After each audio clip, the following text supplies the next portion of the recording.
Vamos dar prosseguimento ao tempo condicional, né? Lembrando que no tempo condicional, que são aquelas ações que apresentam uma incerteza, mas das ações que apresentam incerteza, a primeira condição, que é a provável, é a que pode ser mais certas. Afinal de contas, elas podem ser concluídas, tá certo? Então, no último vídeo já fizemos a revisão sobre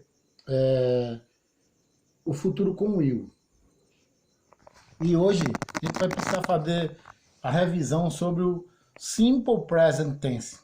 Então vamos checar as formas, as regras, tudo direitinho que é para formar essa condução. Seja ela de forma direta, ou seja ela de forma indireta. Não há problema se você conhece os dois conteúdos, os dois tópicos de gramáticas que envolvem a condição provável, ok? Se você começa com a oração principal e depois a oração condicional, é porque separando essas duas orações tem o if. Mas se você conhece, se você forma isso de maneira inversa, você vai começar com if e vai ter a oração condicional primeiro, depois vírgula e por último a oração principal. Não tem problema, se eu conheço o mecanismo de funcionamento dos dois tópicos de gramática, eu não vou ter problema nenhum. Então, a partir de agora, vamos começar a observar como funciona as regras do Simple Present Tense. Então, gente, se eu tivesse que comparar o Simple Present Tense com a língua portuguesa, eu diria que é o presente do indicativo, certo?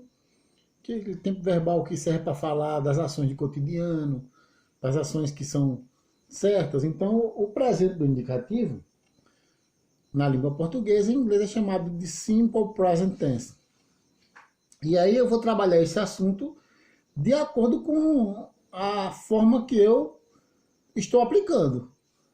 Por exemplo, aqui eu tenho uma forma afirmativa. Então, a forma afirmativa eu vou ter essa sequência, né? Eu vou começar com o sujeito, depois do sujeito eu vou ter o verbo, e aí eu só preciso lembrar que esse verbo, quando eu trabalho com a terceira pessoa do singular, que é he, she, it, ele tem que ter regras, né? Ele trabalha com regras na terceira pessoa do singular, e o que vier depois do verbo, eu chamo de complemento. Então é assim que funciona a forma afirmativa no Simple Present Tense.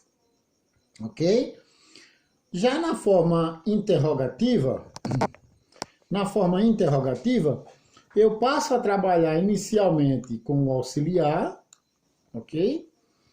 Depois do auxiliar vem o sujeito, depois do sujeito vem o verbo no infinitivo sem TO, ou seja, na interrogativa não há acréscimos para o verbo fica normal, só precisa que eu retire o TO.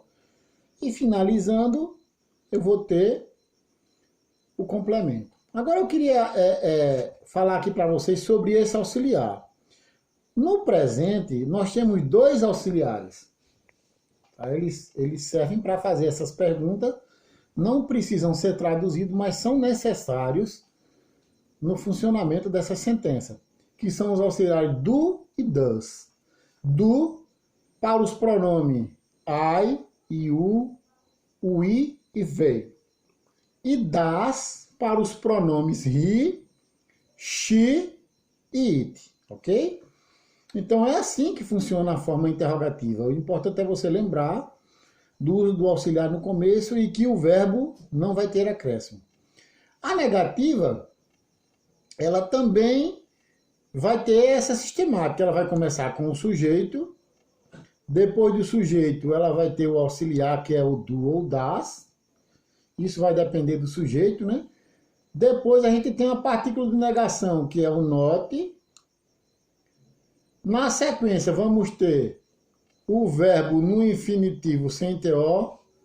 Também observe que na negativa você não vai usar acréscimo para o verbo vai ficar normal. E por último, complemento.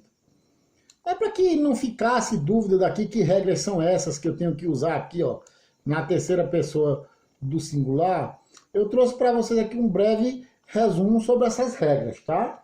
Então, a primeira regra especial, ela fala dos verbos terminados por essas letras aqui, ó.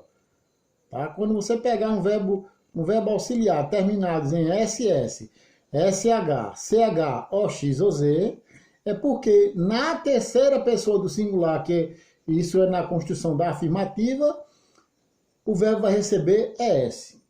Isso é a primeira regra especial. A segunda regra fala dos verbos que terminam em Y, mas são precedidos por consoante. Ou seja, tem o Y no final e a letra que está vizinha é uma consoante. Qual é o procedimento? É tirar esse Y e acrescentar IS. Então é assim que você aplica a segunda regra. Verbos terminados em Y, acompanhados por consoante, retira-se esse Y e acrescenta IES. A terceira regra também fala de verbo precedido terminado em Y. Por isso que é bom ter o conhecimento com propriedade da regra, para não estar confundindo a segunda regra com a terceira. A de cima são precedidos por consoante.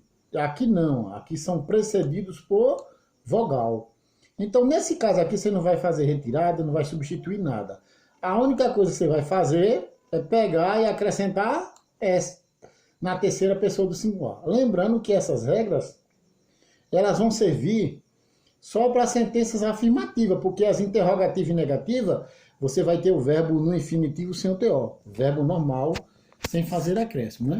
Agora, o que é que pode acontecer? Pode acontecer que eu procure um verbo que não se encaixe em nenhuma dessas daqui. Ele vai ficar sem resposta, não. Então, quando eu pegar um verbo que não se encontrar na regra, em nenhuma regra especial das três de cima, tá? 1, 2 e 3, ele vai para a regra geral. E qual é a regra geral? É acrescentar somente S.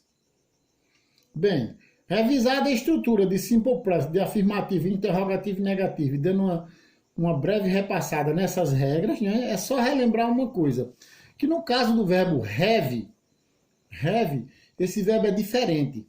Quando ele está na terceira pessoa do singular, você não vai colocar haves, você vai colocar has. É só a observação que tem com relação a esse verbo. Os outros, todas essas três aqui, essa geral, serve.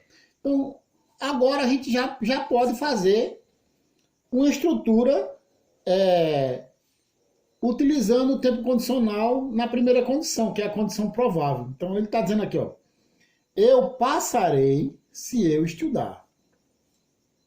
Veja que esse se, ele me dá uma imposição que isso não possa não acontecer. Eu posso estudar e posso não passar. Não é isso? Tive um problema na hora da prova, me atrapalhei, confundi e não passei. Mas é uma garantia de que quem estuda tem mais chance de passar. É por isso que se diz que a condição provável é aquela que se aproxima da realidade.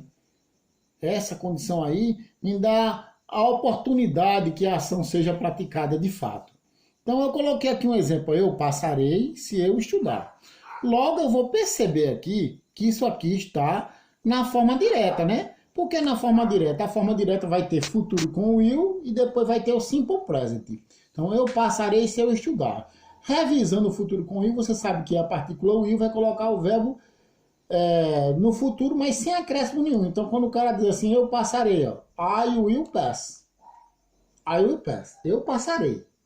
Agora, vem a condição aqui que é o se, não é isso? Se eu estudar. If I study. Por que é que o verbo aqui não está com acréscimo, já que isso é uma forma afirmativa? Ora, não está com acréscimo porque aí o pronome é de primeira do singular e não de terceira.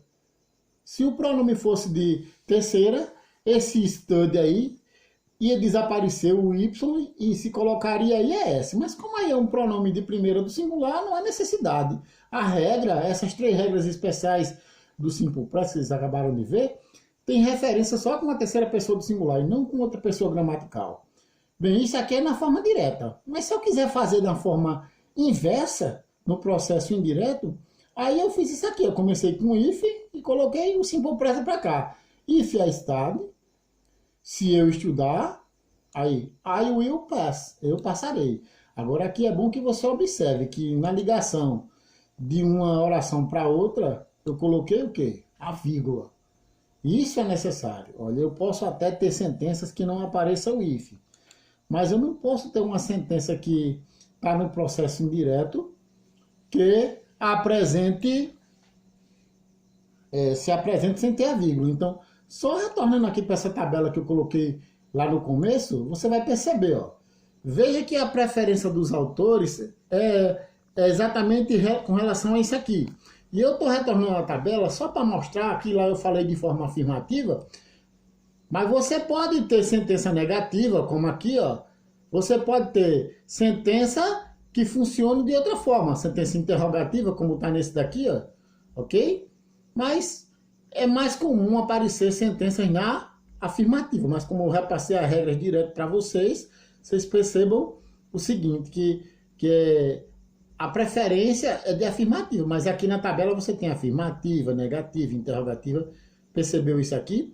E aqui todas essas sentenças elas estão no processo indireto, ó, porque o if está começando, tá? Então, feito tudo isso, gente, eu queria só que vocês olhassem o módulo de vocês e resolvessem lá a página 22, tá? Conto com a participação de vocês, uma boa semana e até a próxima.